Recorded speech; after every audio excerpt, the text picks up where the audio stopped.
face came in contact with a horse's hoof. That's not what happened, friends. That Newsday reporter called it in, according to a police spokesperson, right? It's bullshit. By the time that story hit the next day, I could tell because Newsday was watching my blog. By the time the story hit the next day, they had completely different coverage. Why? Because I changed the outcome of the story. And it's up to everybody in this room to do the same thing. That's why I say, turn on your phones, tweet this stuff, you know, get out there and be the media. So I hope you enjoyed it. Thanks, everybody.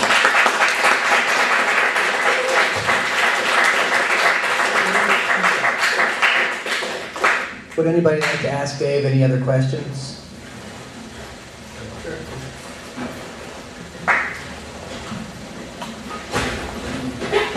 With the acceleration of media moving online, what do you think is going to happen with social interaction compared to over the last 50 years to today where we have an internet-based media coverage? Right. Well, I think it's wonderful, but there's no substitute for real-world interactions. Like I said before, you know, my claim to fame when I speak is that, oh, I sold 5,000 books through Twitter. But the real story is I found the person through Twitter. Social media is a great way of obtaining and maintaining contact with your fans. But the best way, the big deals are usually done at a dinner, at, you know, a networking event, at a conference. Like I really believe you got to pick up the phone every once in a while, put down that computer, pick up the phone, have some lunch, have some coffee, and maybe even get out and meet your friends, you know, your fans.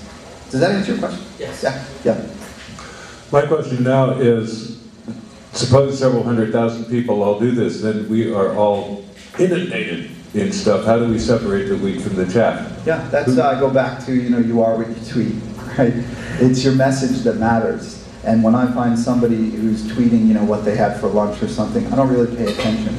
You know, I'm more interested in quality content, quality messages, quality music. And the funny thing that's starting to happen too is, you know, what's always happened in the past is that people trust their friends and their family. Like my mother, she tells me, oh, I just saw this wonderful movie, or my sister turns me on to a new band. I'm much more likely to take that seriously than a multi-million-dollar marketing campaign or advertising campaign. So I think as far as like deciding what's quality and what's not, you know, you can really see the people who are leading thought leaders in technology like a Robert Scoble, or great music. And great music is subjective. You know, that's the beauty of the long tail, is that I may like something completely different than what you like. And so you can support your favorite artists, I can support my favorite artists, and hopefully it's a better way of supporting this ecosystem of lots instead of a few, right? Controlling it and trickle-down mentality. Does that help? Yeah. Anybody else? David? Yeah, my question is kind of like his, the first one. I have two questions. One is, in the early days of the computers, we heard about things like garbage in, garbage out. And you hear things like, there are no editors. You know, there's nobody checking facts. And so you can look on the computer and you can get hundreds of falsehoods or whatever. There's all that kind of stuff. And so I'm wondering what your answer would be to that, and what you started to answer. And also, like Wikipedia is kind of amazing. I think Craigslist has flags where you can say, this ad is dangerous, you know, I found it led to something terrible, and you can flag it. And I think Wikipedia has ways in which people can set up a correction syndrome. So I'm just wondering if you have any ideas about that in terms of how we, well, let's say what the new editing process is, because it's obviously a people process of yeah, and I just, it's a great way to catch up on that too. Listen to the interview. You know, it's free. I did an interview with Jimmy Wales on Wikipedia on Blog Talk Radio /Be the Media. But I will answer that. My other question, and I'll give up the mic, is about self-publishing, because I used to hear about self-publishing. I don't hear that much anymore. I looked at your book, and it looks like maybe, I assume it's self-published. Oh, yeah. It looks to me like, so I figured I'm seeing all these publishers I never heard of before, so I figured there's a lot of small publishers out there. So I'm wondering if there are distinctions about self-publishing in terms of some are actually have offices and actually are starting to recruit people, or if they're all just self-publishing. Sure. So first on editing, first offline, then online. and then we'll get into self-publishing. But you know, for me, I mean, I had 2 editors on this book. Imagine, I have 50 contributors across almost every major media field. I was never going to find an editor that was an expert on licensing and syndication and self-publishing and music and on and on and on, and radio and television, right? So I needed somebody who was really kind of a generalist who could get all of these stories under one voice, you know, so it's really smooth to read. So look, this is a 536-page book. As far as editing, I had 2 editors on it. After editing, you know, you could go to copy editing. It cost me tens of thousands of dollars to get it edited. Then I went to copy editing, you know, completely different field. And we copy edited the book. Then we went to page layout to make sure, you know, the images and there's stability to the chapter headers and all of this kind of stuff, and, you know, the stuff that we embedded into the pages, you know, stuff like that to make it more. It looks like a graphic, but it's really text, so it kind of breaks up the page a little, have these little sidebars in there and stuff in the images. That was another $2,500. Then I went to page proof. You know, after editing, then copy editing, then layout, then you go to page proof to make sure there's no orphans or widows, or that, you know, so if you think about it, when you call, quote unquote, are self-publishers editing? Well, hell yeah.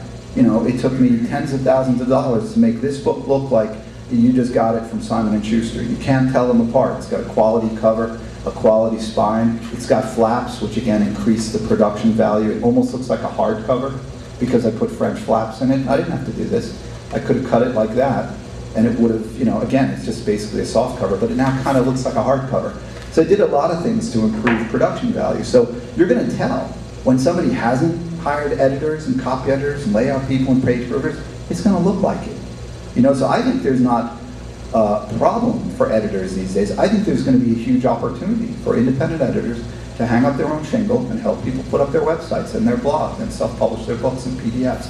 So in the online world of that, editing like a Wikipedia, I mean, Jimmy's got a system. I mean, he's got an incredible system. He's got a system hierarchy of, you know, super user, Jimmy Wales, right, the benevolent dictator, and then he's got administrators, and then he's got editors, and the editors are in charge of, he's got all these algorithms to check on these pages, so that if, like, there are newspaper people, do you know this? There are newspaper reporters who'll go into Wikipedia and purposefully destroy a page to see how long it takes before somebody corrects the page.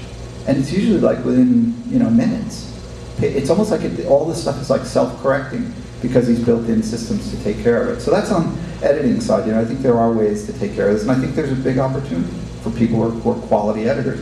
On the self-publishing side, yeah, I self-published. You know, I'm a proud self-publisher. I refuse to give 90% of my money to a publisher, and then in the distribution chain, 50% to Amazon and 60% to these resellers, Barnes and Noble. I do it all on myself on the website.